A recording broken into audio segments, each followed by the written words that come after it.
Sekolahku, sekolahanku, panggonan anggonku golek ilmu. Sekolahanku diwulang dening bapak ibu guru. Sekolahanku sinau maca buku.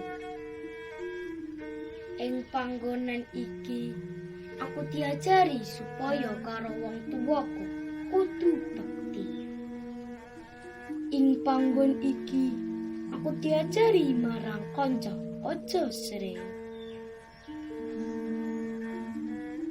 Diparingi PR kanggo gladen, kanggo sangu urip tengahing bebrayan. Aku percaya sanajan apa kudu dilakoni. Kabeh mau kanggo kepentingan pribadi.